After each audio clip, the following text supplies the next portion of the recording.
اگلا سوال ہے ہمارے پاس، یہ پوچھتے ہیں کہ ہمارے علماء کے یکجہتی سے دور ہونے کی کیا وجوہات ہیں اور اس کا سد باب کیا ہو سکتا ہے؟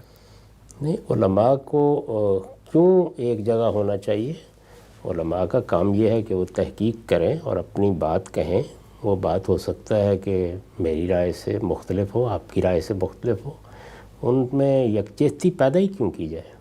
علم کی دنیا میں یکجہتی پیدا کرنے کی مصنوعی کوششیں تو خود علم کے لیے سخت خطرناک ہو جاتی ہے. علم نام ہے تنقید کا، نئی آراء قائم کرنے کا، نئی دنیایں دریافت کرنے کا. جس چیز کی تعلیم علماء کو دینی چاہیے اور ہمیں بھی وہ تعلیم حاصل کرنی چاہیے، وہ یہ ہے کہ ہم اپنی بات کو شائستگی کے ساتھ پیش کریں، دلیل کے ساتھ پیش کریں، اور اپنی زندگی کا مقصد دوسروں کی تردید نہ بنا لیں. میرے نزدیک جو اصل خرابی پیدا ہوتی ہے وہ ہمارے رویوں سے پیدا ہوتی ہے. ہم دوسروں پر فتوے لگاتے ہیں، ان کے خلاف پروپیگنڈا کرتے ہیں، ان کا استخفاف کرتے ہیں. اگر ہم سے کوئی اختلاف کرے تو مورچہ باندھ کر اس کے خلاف گولہ باری شروع کر دیتے ہیں. یہ چیزیں ہیں کہ جن کی اصلاح ہونی چاہیے.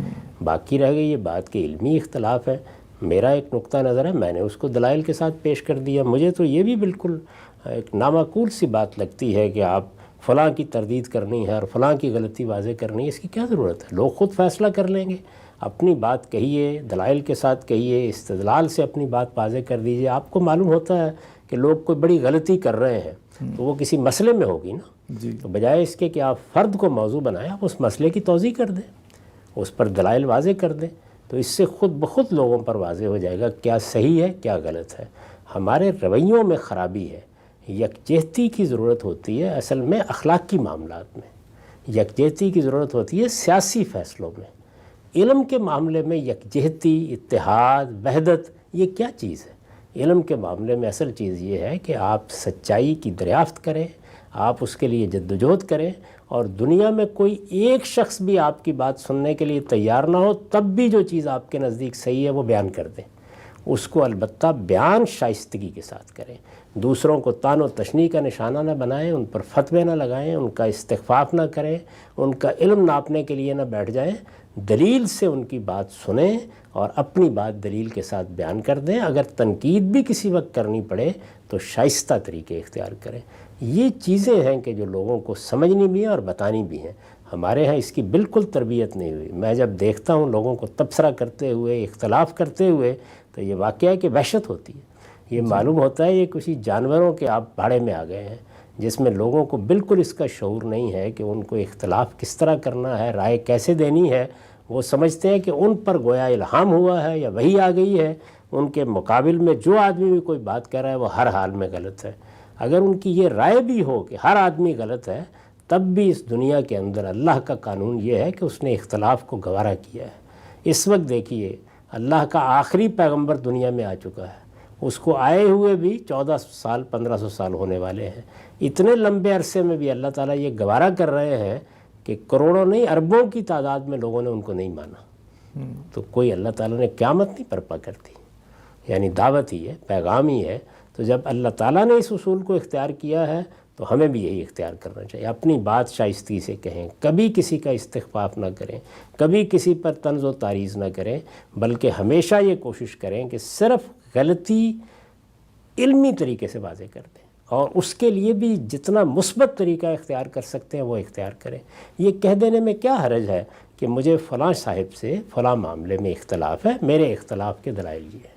اس سے آگے جا کر جو کچھ ہم کرتے ہیں وہ خرابی کا باعث بنتا ہے، وہ اخلاقی طور پر برباد کر دیتا ہے سوسائٹی کو، اور اس کے نتیجے میں لوگ بھی بیچارے خلجان میں مبتلا ہو جاتے ہیں کہ وہ کس کی سنیں اور کدھر جائیں. ادھر سے ایک فتویٰ، ادھر سے ایک دوسرا فتویٰ. یہ اصل میں وہ رویے ہیں جن کی اصلاح ہونی چاہیے، اور سب سے بڑھ کر اس کی اصلاح کے علمبردار ہمارے علماء کو بننا چاہیے.